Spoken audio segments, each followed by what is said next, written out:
¿Qué tal? ¿Cómo le va? Bienvenidos a un nuevo programa de Diálogo Político.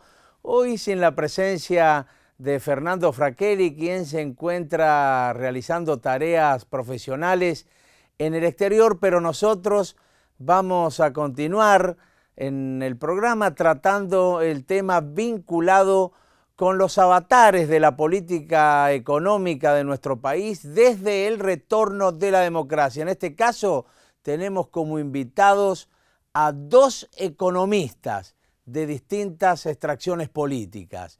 Pero además en el programa, en los bloques del segmento parlamentario de política nacional, vamos a tratar dos leyes que otorgan nuevos derechos a distintos sectores y a los ciudadanos argentinos. Así es que vamos a comenzar el programa con el informe que refleja la economía nacional desde 1983 hasta nuestros días.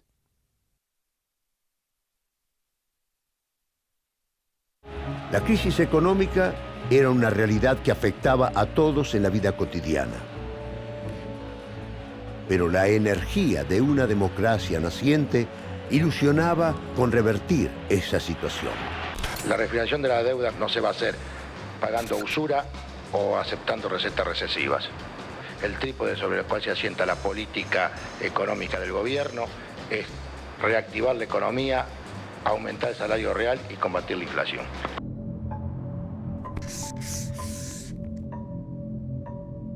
Pero, a pesar de las medidas, los grupos económicos concentrados volvieron a dejar en evidencia los condicionantes de la herencia de la dictadura. A tan solo 15 meses de haber asumido, Greenspan renunció a la cartera de Economía. Lo sucedió Juan Vital Zurruil. Muere el peso, nace el austral. Los malos resultados del Plan Austral hicieron que en agosto de 1988 Alfonsín lanzara el Plan Primavera. Extensas colas se están formando para tratar de comprar alimentos básicos. Vecinos de otra villa de indigentes testimonian su deseo de pan y leche. Con una economía completamente descontrolada por la hiperinflación, los saqueos y el caos social, el sucesor de Alfonsín se preparaba para hacerse cargo del gobierno anticipadamente. Un gerente de la multinacional Bunge y Bor, al frente de la cartera económica, y Álvaro Alzogaray, el dirigente liberal y exfuncionario de varias dictaduras, como encargado de renegociar la deuda externa. Pero pasada la celebración protocolar, la crisis inflacionaria desafió al nuevo gobierno. Ante una nueva hiperinflación, el gobierno asumió la decisión de abandonar el plan productivista con que había asumido. Menem designó a Domingo Cavallo como ministro de Economía para profundizar el modelo económico que se venía insinuando y dar comienzo de manera explícita a la etapa neoliberal. Se está votando la ley de convertibilidad del austral. Desregulación, privatización de los servicios públicos, endeudamiento internacional para mantener el modelo y el desmantelamiento del aparato productivo. Eran los ejes del nuevo plan económico ideado por el FMI y economistas reunidos en los que se conoció como el Consenso de Washington. La presidencia de Menem terminó con una profunda crisis social. Lo sucedió Fernando de la Rúa, al frente de la alianza que estaba formada por políticos de distintos partidos. Las dificultades para contener los conflictos sociales y encontrar el rumbo económico llevaron al gobierno de la alianza a convocar al exministro de Economía, Domingo Cavallo. El 19 de diciembre de 2001, la población salió a desafiar las medidas del gobierno de la Alianza que, en definitiva, eran la continuación de un modelo impuesto por la dictadura militar. El 2 de enero, Eduardo Duhalde fue designado por la Asamblea Legislativa para concluir el mandato de De la Rúa. Su gobierno eliminó las cuasimonedas y salió de la convertibilidad mediante una fuerte devaluación. Parecíamos un país de tercera y parecíamos una sociedad rendida. Le pagamos al fondo y le dijimos adiós. Estamos recuperando nuestra dignidad y nuestra capacidad de decidir. En marzo de 2008, y tan solo a 3 meses de asumir, el gobierno de Cristina Fernández de Kirchner anunció una de sus primeras medidas, la resolución 125. El conflicto duró 4 meses y cerró con el voto negativo del vicepresidente de la República en contra de la política del propio gobierno. Que la historia me juzgue. Mi voto no es positivo. Afirmativo. Se declara de utilidad pública y sujeto a expropiación el 51% del patrimonio de YPF. El intento estatal de recuperar la soberanía económica sobrevoló el gobierno de Néstor Kirchner y de Cristina Fernández.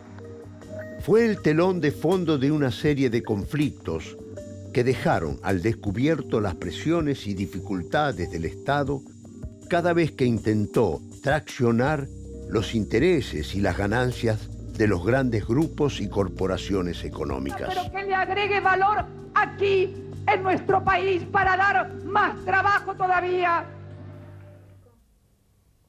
El tema lo vamos a analizar hoy con 2 economistas, Marco Labaña, que es integrante del equipo económico del Frente UNA y además director de Colatina y primer candidato a diputado nacional por el Frente UNA, y Ricardo Orosquín, quien es integrante del equipo económico del Plan Fénix. ¿Qué tal? Gracias por haber venido a nuestro programa. ¿Qué tal, comando? ¿Qué tal? Bueno, en primera instancia, analizar un poco qué es lo que destaca de este periodo democrático que hemos visto en el informe Labaña.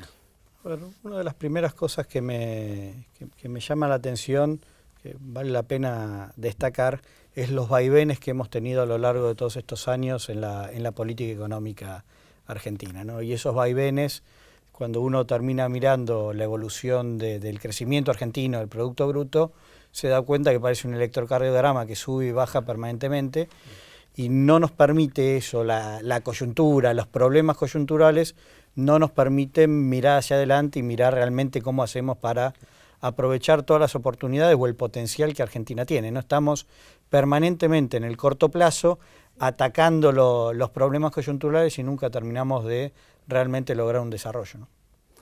Orosquín, su mirada de este periodo. Sí, me parece que yo destacaría el telón de fondo de la deuda externa argentina durante todo el periodo, como un problema grave, profundo que dejó la dictadura militar, que el primer gobierno democrático trató de resolver como pudo, pero que terminó en la hiperinflación de 1989, que está directamente relacionada con la deuda externa. Condicionó la política posterior del menemismo, de privatizaciones, apertura, digamos, que tenía que ver con conquistar el interés del capital internacional. Y finalmente este último tramo de gobierno intentando reducir el endeudamiento, la exposición externa, pero terminando de vuelta acosado por los fondos buitres, de vuelta a la presencia de esa deuda que empezó en los años 70, ¿no? Hablando un poco de este periodo, podríamos dividirlos esta etapa en 2 periodos, una que va hasta el año 2001 y otro posterior al 2001. ¿Termina este último periodo, termina mejor que los otros 2, considera usted? A ver, yo el periodo del 2001 a la actualidad lo separaría a su vez en 2 grandes periodos, si se quiere. Uno hasta el 2007 y después del 2007 hasta ahora. ¿Y por qué lo separo? Si bien cuando uno compara la situación actual respecto del 2001, desde ya que la mejora es sustancial. Pensemos que la crisis del 2001 fue la peor crisis en los últimos 100, 150 años de historia económica argentina. Con lo cual, cualquier cosa que comparemos contra ese episodio va a dar mejor.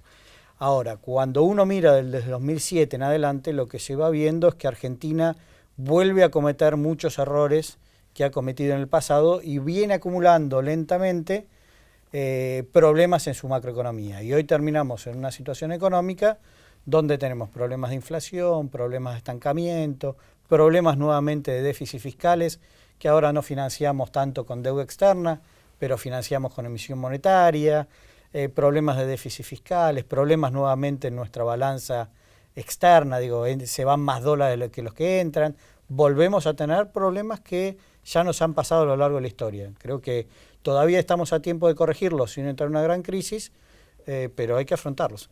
¿De Arosquín?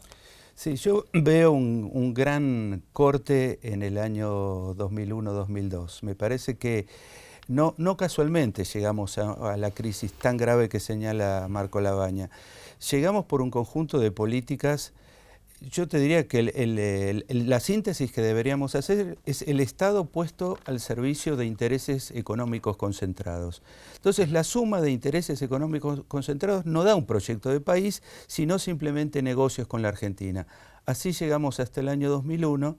Me parece que esa crisis, la profundidad, permitió que empezáramos a tener una mirada más política y más estratégica sobre la Argentina. La Argentina no puede ser simplemente un negocio para grupos empresarios, sino que tiene que ser un país en el cual podemos vivir 40 millones de argentinos, y eso implica tener políticas públicas separadas de intereses particulares, y yo creo que en eso se avanzó bastante. Enseguida vamos a continuar analizando este tema de la economía desde el proceso democrático hasta la fecha. Un corte y enseguida retornamos.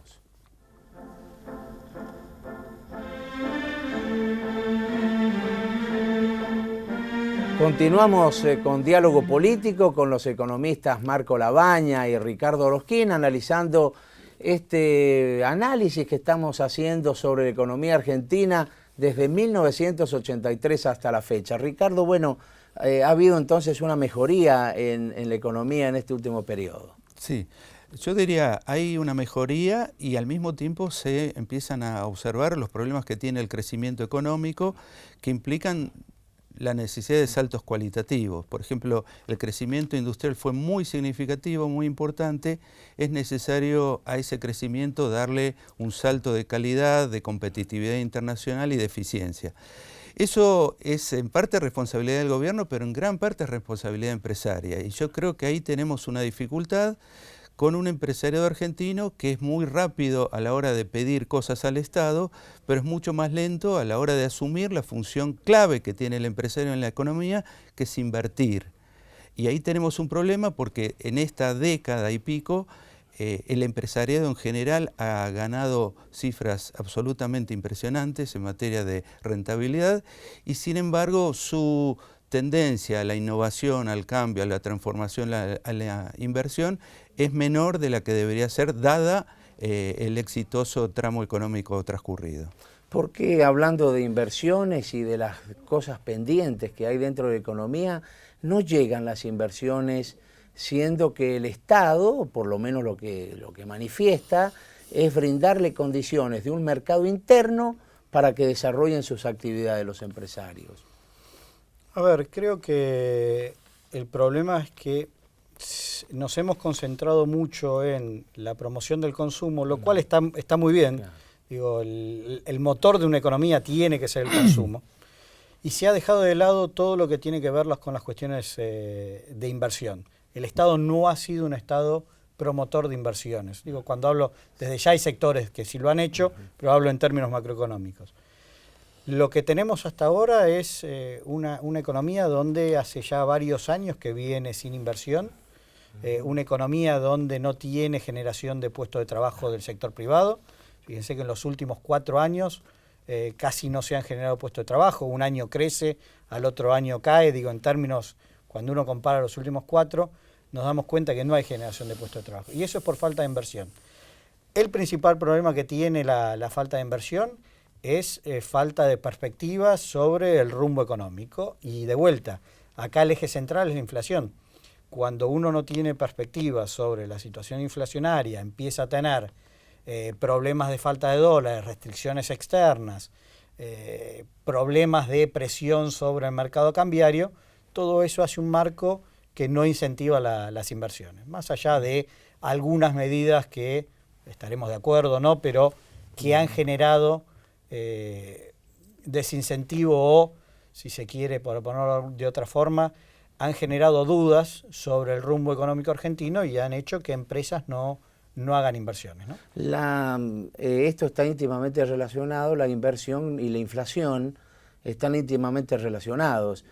¿Considera que la inflación solamente es producto de la emisión monetaria del gobierno, más algún otro déficit que pueda tener de orden de los déficits gemelos, o también es por falta de oferta empresarial para ofrecer productos? Sí, yo quisiera decir algo que me parece que no estamos mencionando en esta conversación, que en el 2008 hubo una profunda crisis financiera internacional. Hablamos como si Argentina fuera una isla. La verdad que Argentina es un país que, como país pequeño, dependiente, recibe todos estos impactos, y fue un gran mérito del gobierno argentino aislar bastante la Argentina de los impactos de la crisis internacional, con lo cual nunca lo tomamos en cuenta en el análisis, ¿no? A partir de la crisis, cuando uno observa la fuga de capitales de Argentina, es absolutamente impresionante, pero no ocurre solamente en Argentina, ocurre en Chile, en Colombia, en Brasil. Digamos, en buena parte del mundo hay fuga de capitales hacia los mercados centrales. Eso indudablemente debilita la economía, y no es una fuga de capitales originada por el Estado, sino por el sector privado. Es decir, sobre todo las firmas multinacionales que tenían posiciones en América Latina, estuvieron ayudando a las casas matrices en sus países centrales. Esto es parte del problema de la restricción externa que se presentó en la Argentina. Si uno no habla de eso, parece que los problemas dependían exclusivamente de lo que hace el gobierno, y hay un sector privado que tiene determinados comportamientos, no solo en Argentina, sino a nivel internacional, que tienen efectos económicos sobre las economías. Entonces, Labaña, ¿cómo influye entonces el tema de la crisis? No, a ver, es cierto que Argentina pasó por una crisis. Yo no soy de los que cree que los problemas de la economía argentina son producto de la crisis internacional. El problema de suponer que todos los problemas argentinos son problemas de cuestiones internacionales, de que bajaron las commodities en el último año, es no ver o tener un diagnóstico equivocado sobre los problemas reales que tiene la economía. Digo, ¿por qué esto es importante? Porque si uno no tiene claro que los problemas de la economía argentina son principalmente de índole interno, nos vamos a concentrar en tratar de resolver algo externo y los problemas internos siguen estando ahí. Argentina tiene que encarar modificaciones y tiene que volver a tener equilibrios internos dentro de la economía. La situación internacional, sobre todo en el último año, lo que genera es acelerar el ritmo de deterioro que ya venía teniendo la economía argentina. En el 2008-2009, donde explota la crisis internacional, Argentina es el único país de la región que tiene una caída de 4 puntos de su Producto Bruto. El resto de los países no lo han tenido, no significa que no han tenido problemas. Estamos viendo ahora Brasil, que está en un proceso de ajuste, que estamos viendo ahora en su economía. Pero de vuelta, mi perspectiva es que los problemas argentinos son de índole interno y el contexto internacional lo que hace es acelerar el deterioro. Sin embargo, hemos visto en las épocas, en las etapas que hemos analizado, que cualquier crisis que había en el exterior, tequila, vodka, caipiriña, en fin, tenían ese tipo de crisis que han sufrido las economías mundiales y afectaban el país, y hoy con esta tremenda crisis a nivel internacional, ¿cómo ha impactado? Ahí yo te diría que hay una diferencia extraordinaria entre el periodo precedente y el periodo actual, que es cuando Argentina tenía la economía abierta al libre movimiento de capitales, como ocurría en los 90, la verdad que cualquier episodio que ocurriera en el mundo, me acuerdo un episodio específico, casi risueño, que fue una crisis en Turquía, que determinó que hubiera una caída de la bolsa en Buenos Aires. Para decirte lo que significaba una economía totalmente volátil, sometida a los vaivenes del capital financiero.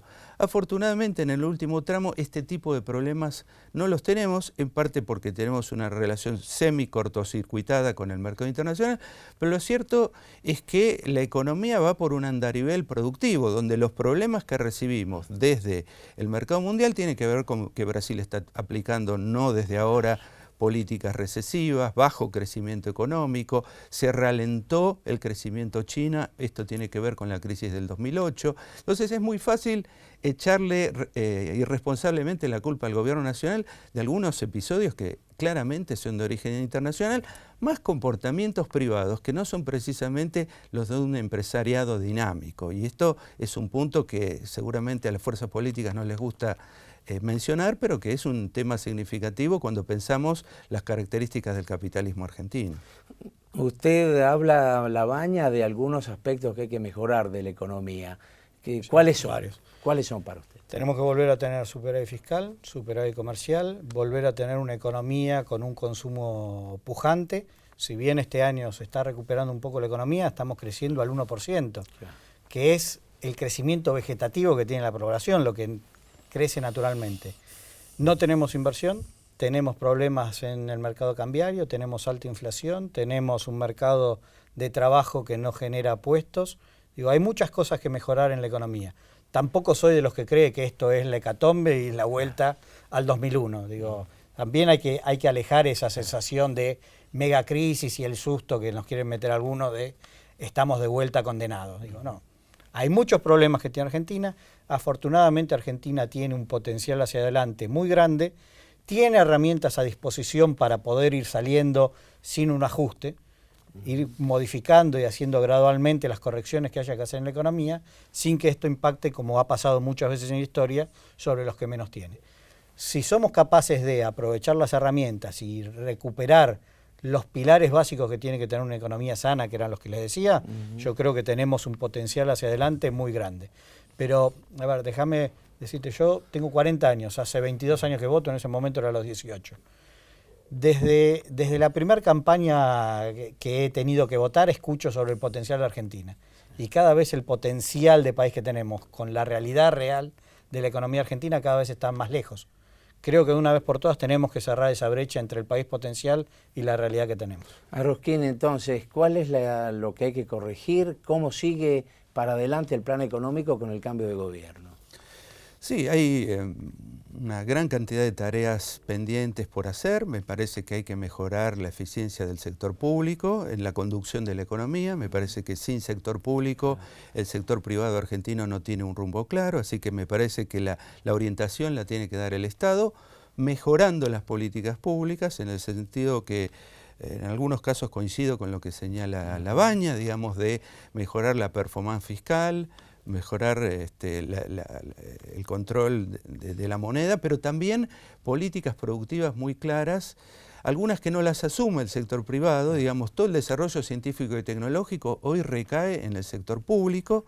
Tenemos que apuntar a que eso se encuentre con la actividad privada o con empresas dispuestas a hacerse cargo de un perfil productivo mucho más sofisticado para la economía argentina, y me parece que eso es un rumbo que sin orientación clara del Estado no va a ser posible. Bueno, seguramente quedan muchos temas pendientes para seguir analizando. Nosotros por lo menos lo vamos a seguir haciendo en el último programa.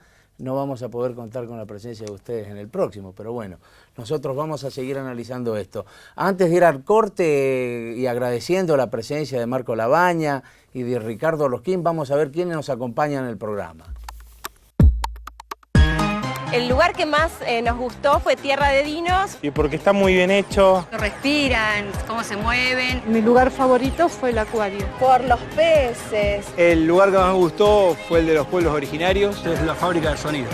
Mi lugar favorito es la nave de la ciencia. Es el espacio de Paca Paca. Todo está buenísimo. Pues cada cosa se hace interesante. El futuro es tu lugar. Tecnópolis. Futuro para siempre. Abierto de miércoles a domingo, de 12 a 20 horas, entrada libre y gratuita. Ahora sí, vamos a ir a un corte y enseguida vamos a retornar para seguir tocando temas de actualidad política nacional y parlamentaria en nuestro programa. Un corte y enseguida retornamos.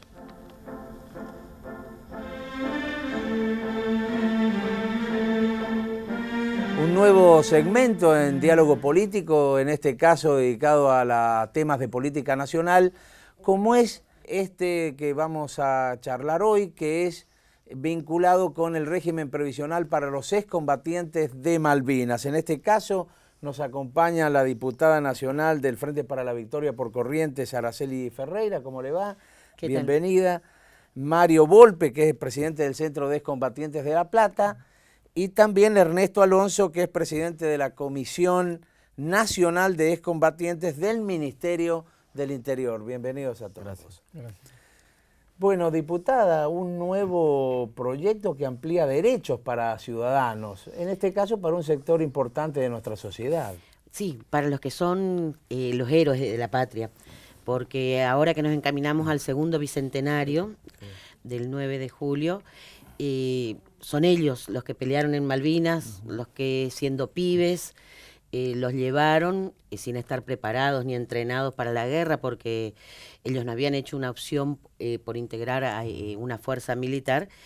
Y bueno, nos parecía que esta propuesta que la habían gestado desde distintas organizaciones para darle un beneficio, una jubilación anticipada, que puedan, digamos, dedicarle el resto del tiempo, como héroes que son, a cuestiones personales, a otras cuestiones, digamos, poder tomarse el tiempo para poder hacer cuestiones, o sea, liberarlo del compromiso de tener la carga laboral y que puedan, digamos, ver la mejor manera de usar ese tiempo. Hoy nosotros lo hablamos con ellos, son los herederos de San Martín, son los herederos de Güemes, de Artigas, Andresito Guasirarí, tienen esa dimensión y por eso un reconocimiento que es muy importante, pero es modesto al lado de lo que ellos han hecho por el país.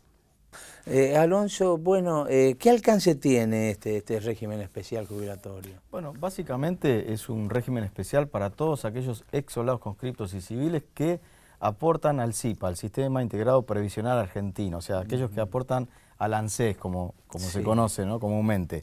Que era una cuestión que teníamos que saldar porque existen regímenes también de jubilaciones anticipadas en casi todas las provincias de nuestro país.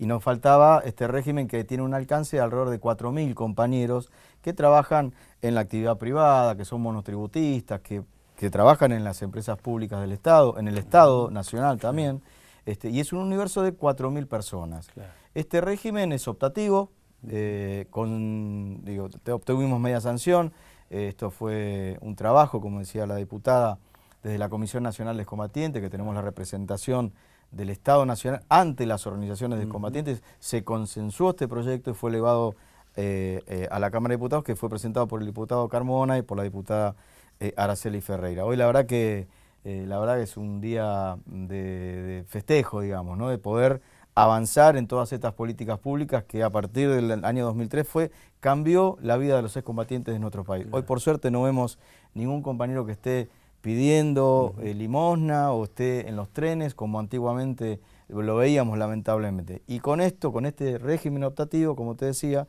a los 53 años de edad y solamente con 10 años de aporte, tomando en cuenta que se computan los 2 años de servicio militar, o sea que vos tenés que demostrar 8 años de aporte solamente, que aquel que no los tiene puede acogerse a una moratoria con un mínimo de aporte, digamos. Van a obtener un régimen que además garantiza un piso de 2 jubilaciones mínimas. Y después el haber se va a calcular de acuerdo a su historial laboral y también la movilidad que da el sistema que hoy tenemos en el sistema previsional argentino, que 2 veces por año se actualizan, por suerte, las jubilaciones. Usted que representa al gobierno y es un poco el nexo, digamos, con los centros de excombatientes, ¿queda algún tema pendiente por resolver para los excombatientes? En general hemos hablado, pero siempre hay que estar atrás de mantener lo logrado, mantener los objetivos, mantener todos estos programas de atención y contención sociosanitaria que se dan, por ejemplo, a través de la obra social PAMI, con un programa de atención a todo el grupo familiar, no solamente a los excombatientes, a todo el grupo familiar, y por supuesto ir viendo las cuestiones del sostenimiento en la administración del Estado de todos estos logros, ¿no?, que se han conseguido en estos últimos años. Sí, me pensaba que queda pendiente. Bueno, ellos, ¿por qué se eligió, digamos, también este tema? Porque no solo son los muertos, los que estuvieron en Malvinas, los que quedaron, esos chicos que quedaron allá, sino también las secuelas sobre la salud ha hecho que, yo lo decía por un amigo personal, no importa lo que dice el certificado, cuál es la causa a veces de que esté muerto un excombatiente. En realidad, la causa es la secuela de lo que el cuerpo sigue padeciendo de aquella guerra. Una guerra que hay que ponerla en contexto, porque no solo fue enfrentarse a los piratas ingleses, también ellos fueron objetos en Malvinas de las prácticas del terror que se cometían en los centros clandestinos de detención. Eso tiene una dimensión que por eso nos parecía que era importante poder darles esa posibilidad, porque se siguen pagando en salud y con la vida. Después quedan otras cuestiones que yo le pensaba. Habrá ahora que sentarse con los movilizados a discutir una agenda que no podía ser la misma, desde ningún punto de vista. Volpe, ¿cómo viven los excombatientes? Usted como presidente de un centro de excombatientes, ¿cómo viven esta situación, esta nueva situación que genera el Estado Nacional desde su punto de vista? Bueno, esta es otra de los logros de las organizaciones, junto con la Comisión Nacional y el apoyo de los legisladores del Frente para la Victoria y otros también que han colaborado, pero que realmente le ha dado a Malvinas en los últimos años, ha puesto a Malvinas como política de Estado, ha puesto a Malvinas en la agenda como primero en la agenda de la política exterior argentina. Y esto también es poner a Malvinas en este lugar, es también poner a los excombatientes que vienen luchando y que durante muchos años quizás fueron, no digo los únicos, pero fueron una gran parte de ellos los que fueron llevando el tema Malvinas adelante, siempre hablando de Malvinas, siempre pidiendo por más soberanía, siempre reconociendo a los soldados que cayeron. Y bueno, me parece que esto también culmina, para nosotros es un logro importante, porque tener de alguna forma la posibilidad, como de hoy decía la diputada, de, bueno, a los 53 años ya poder dedicarse a lo que a uno le gusta o a otras cosas. Algunos nos vamos a seguir peleando por la soberanía de Malvinas. Es muy importante porque también es una población vulnerable. No nos olvidemos que los muertos que hubo de posguerra, la cantidad de muertos de posguerra superó hasta la cantidad de muertos en la isla. Y eso es muy importante, entender que esa población es vulnerable. Por eso es reparatorio y sobre todo no es por lo económico, pero también es reparatorio en lo que es moralmente, en lo que es el reconocimiento del pueblo argentino hacia los excombatientes. Yo creo que eso, el hecho de que los diputados de la Nación reconozcan a los excombatientes, trae más salud, trae más reparación hacia los combatientes de Malvinas, ¿no? Los soldados conscriptos sobre todo. Este régimen, por ejemplo, va a otorgan un derecho a aquellas parejas de excombatientes que hayan fallecido en la guerra. Sí, por supuesto que, a ver, los derechohabientes, seguramente si hay un trabajador excombatiente que ha fallecido, que seguramente se retiró por el sistema general, se pueden acoger a este beneficio. Entonces también esto es automático. Imagínate una persona que quizás tenía pocos años de aporte, que el régimen le calcula un haber. Con esto se puede acoger a este nuevo régimen y también este nuevo piso, que también es este reconocimiento, que son 2 jubilaciones mínimas para los excombatientes. No importa la cantidad de años de aporte que tengan, no importa su historial laboral. Entonces ese piso también va a favorecer a las familias, a las esposas, a los derechohabientes, a los hijos, que han quedado en muchos casos de los compañeros que fallecieron lamentablemente después de 1982. Recién mencionaba Araceli un gran compañero y que ella lo mencionó en la sesión de que esta ley se llame Orlando Pascua. Es un gran compañero de Corrientes que falleció hace poco, que hace pocos días atrás le pusieron el nombre a la sala del auditorio del Museo de las Malvinas Orlando Pascua. Bueno, en este largo camino, en estos 33 años han quedado muchos compañeros. Y como Orlando, que fue un gran luchador, no solamente por estas cuestiones de reivindicación de los derechos de los excombatientes, sino de la cuestión Malvinas y por los derechos humanos. Así que es un acto de gran reparación y que la verdad estamos terminando el año muy bien. Hay que sumarle a esto la desclasificación de los archivos que se han realizado a través del decreto que dio la posibilidad a partir de la decisión política de la Presidenta de la Nación, donde hoy estamos avanzando en esto que decía la diputada, ¿no? Lamentablemente a Malvinas fueron muchos represores y en forma inexplicable utilizaron las mismas prácticas del terrorismo de Estado con muchos de nuestros compañeros. ¿Cada día se sienten más reivindicados los excombatientes de Malvinas?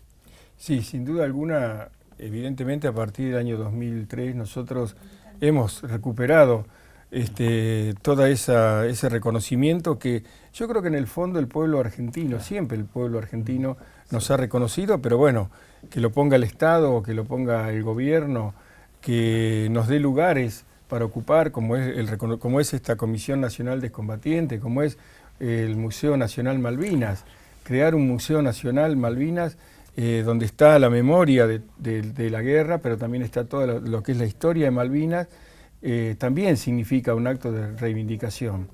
Y bueno, son todos pasos que se están dando y este último es muy importante porque es ese reconocimiento también a los soldados que no quieren perder también su identidad, porque si bien hay cosas pendientes con los movilizados, lo que la ley esta es para los soldados conscriptos que pelearon en Malvinas, que es para aquellos que estuvieron en efectiva acción de combate y que pueden decirse combatientes, porque combatieron contra el imperio y también combatieron, en parte, tuvieron que resistir a esa dictadura cívico-militar que los llevó.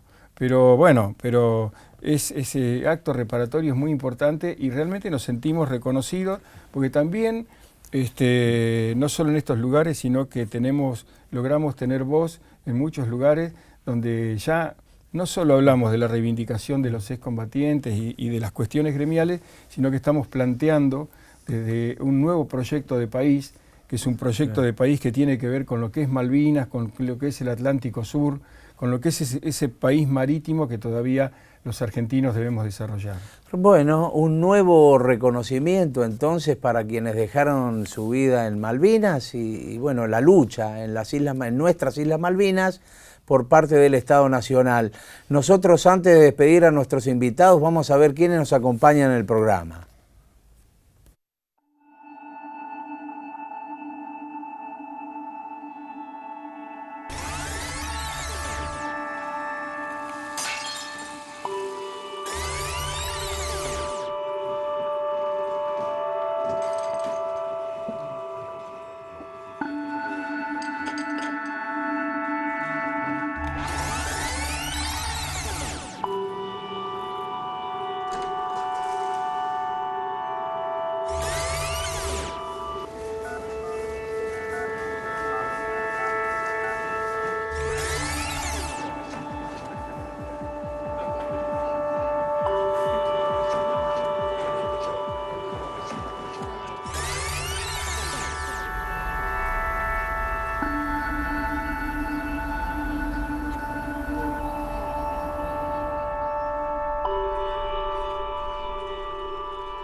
Bueno, ahora sí, agradecerle a la diputada Araceli Ferreira, a Mario Volpe y a Ernesto Alonso por haber compartido este momento en este programa de Diálogo Político. Muchas gracias, muchas gracias. Nosotros vamos a hacer entonces un breve corte y vamos a continuar con nuestro programa.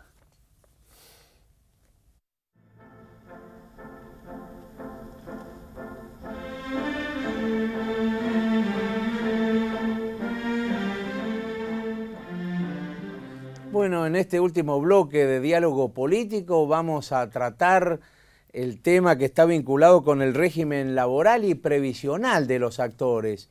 Un proyecto de ley que ha impulsado el Poder Ejecutivo Nacional y que ya se está abordando, ya se está tratando en el Congreso de la Nación. Y para ello hemos invitado hoy a Alejandra Rincón, que es secretaria gremial de la Asociación Argentina de Actores, y también a su adjunto, que es Carlos Berraimundo. ¿Qué tal? Muchas gracias por venir a nuestro programa. Hola, ¿qué tal? Gracias por invitarnos.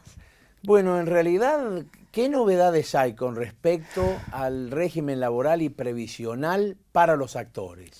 Bueno, las novedades es que ya se dio dictamen en las comisiones de diputados, que fue la de trabajo, previsión y presupuesto.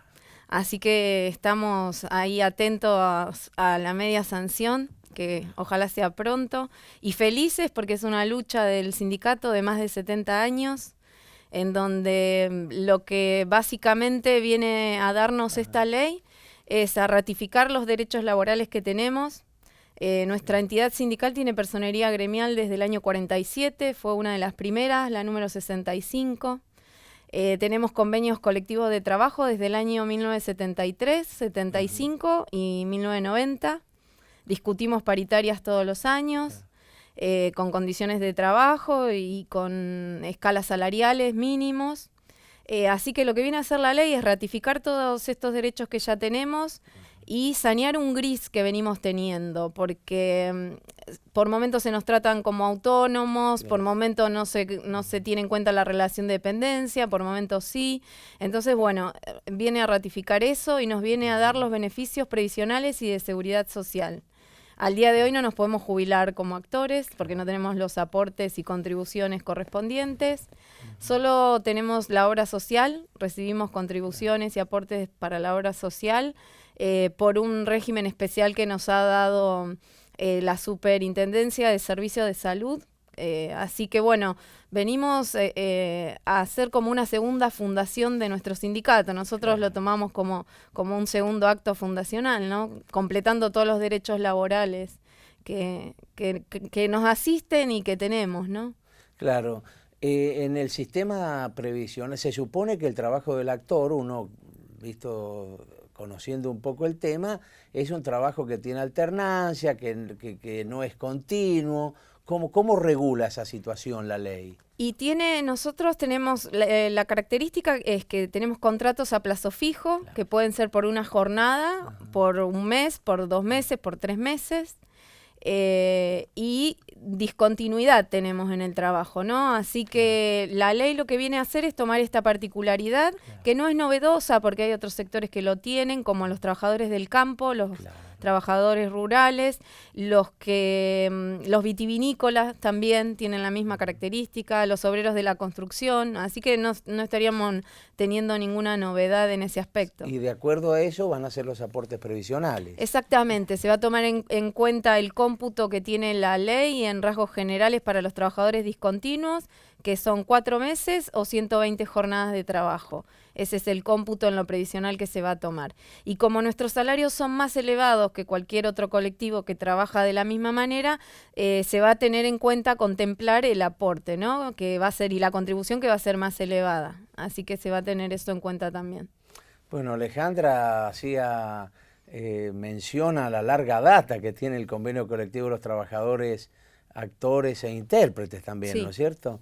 ¿Era algo muy esperado por los actores, Carlos? Sí, la verdad que uno puede imaginarse la cantidad de actores que, como Alejandra dice, nosotros al tener un convenio colectivo, cada actor ha acumulado su recibo que cobra por el sindicato de actores y al terminar, por ejemplo, su periodo de 30 años, ir a actores a nuestros abogados de previsión y decir, bueno, yo me quiero jubilar, y decirles que no tiene ningún tipo de aporte, porque a veces el actor trabaja y tampoco sabe que no tenía un aporte patronal. Así que te imaginás que la verdad que la expectativa, las ganas, la felicidad de además sentirse reconocido como trabajador actor, ¿no? Porque a veces es como que la actividad artística se pone en un lugar diferenciado o especial o como si tuviera una varita mágica y que esta actividad cubre una cantidad de cosas que es igual a de cualquier otra persona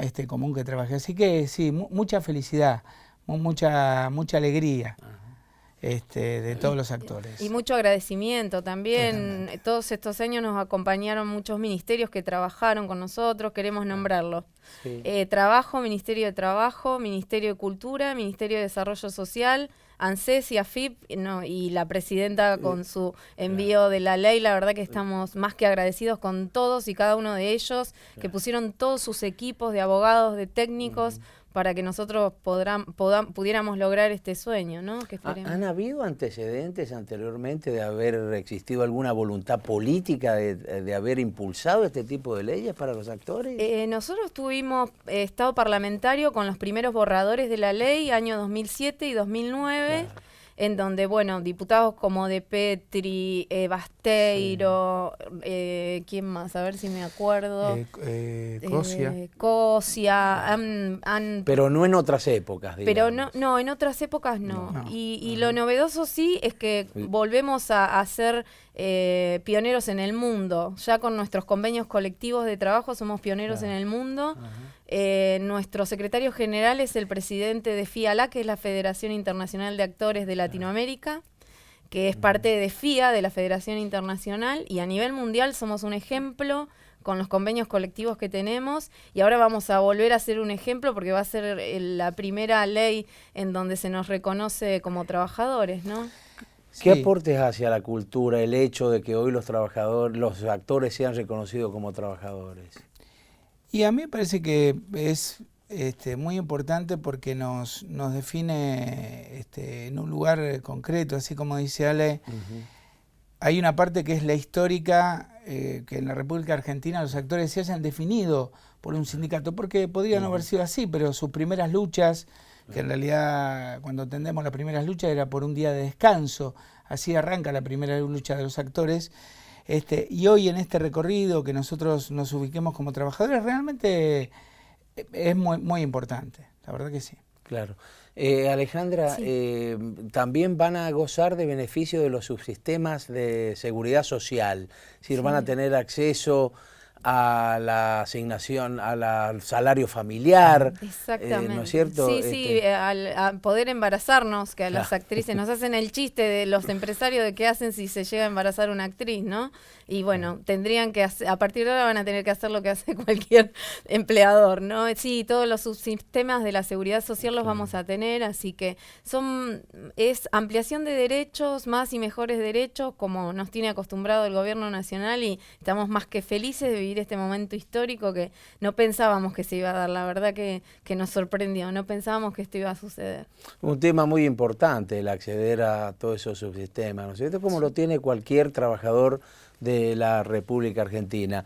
Pero, ¿cómo esta ley también regula un poco el tema de la imagen de los actores? ¿O? No, eso está ya también por un decreto presidencial del expresidente Néstor Kirchner. Claro. A nosotros también otra lucha que teníamos, que llevaba también 70 años, el tema de la creación de SAGAI, de nuestra sociedad de gestión de autor-intérprete. Así que esos derechos ya los tenemos desde el año 2006 por ese decreto presidencial, que también fue una lucha, y ahora nos faltaba este eslabón de la cadena como para completar todo lo que nos faltaba, digamos. Esto es lo último que nos faltaba como derechos. Y también una cosa que yo el otro día expuse en el Congreso con los diputados defendiendo la ley y el porqué de esta lucha. Nosotros no podemos nunca ser llamados autónomos, y yo dije en un momento, no podemos seguir con este gris y con esta incoherencia, porque los actores, ¿por qué decimos que somos trabajadores? Nos citan en un set de filmación, nos dicen qué texto tenemos que leer, qué personaje vamos a componer, cuántas horas vamos a estar en el set, nos dicen cómo nos vestimos, cómo nos maquillamos. Si eso no es relación de dependencia, el día que nosotros podamos decidir sobre todas esas cosas, vamos a poder ser autónomos. Si eso no es una relación de dependencia, ¿qué es la relación de dependencia, no? Claro, ¿querías agregar algo? No, que agregar que estamos viviendo un momento, la verdad que político muy importante, en el cual las necesidades laborales, así como decía Alejandra, Néstor Kirchner también es digamos, el primer gobierno que nosotros como sindicato nos llama a discutir paritarias. Esto fue muy importante, o que la presidenta después también nos diera la ley de doblaje, que también sirve a otra cantidad de trabajadores actores. La verdad que muy felices de estar viviendo este momento y muy agradecidos. Bueno, una ley del régimen laboral y previsional para los actores e intérpretes que ya está impulsado por el Poder Ejecutivo, ya se está tratando aquí en el Congreso de la Nación y que otorga derechos a estos trabajadores. Por fin han sido reconocidos entonces como tales. Nosotros, antes de irnos al corte, vamos a ver las vías de comunicación que tenemos con nuestro programa en Facebook y en YouTube. Recuerde que puede encontrarnos en Diálogo Político, también en las redes sociales de Twitter, en Político Diálogo. También en pantalla va a ver los canales de televisión del país que nos siguen, y en este caso particular queremos agradecer al Canal 4 Teleaire de San Martín en el Gran Buenos Aires, que semana tras semana retransmite nuestro programa. Antes de irnos al corte, vamos a ver quiénes nos acompañan en el mismo. Confort Belgrano, 50 años amoblando el país. Calidad y precio en su justo equilibrio. Staff Visual, líder en el mercado de impresión en gran formato digital. Bueno, ahora sí queremos agradecerle entonces la presencia a Alejandra Rincón y a Carlos Berraimundo de la Secretaría Gremial de la Asociación Argentina de Actores. Muchas gracias por haber estado con nosotros. Gracias a vos. Muchas gracias. Y nosotros nos despedimos hasta la próxima semana con Diálogo Político.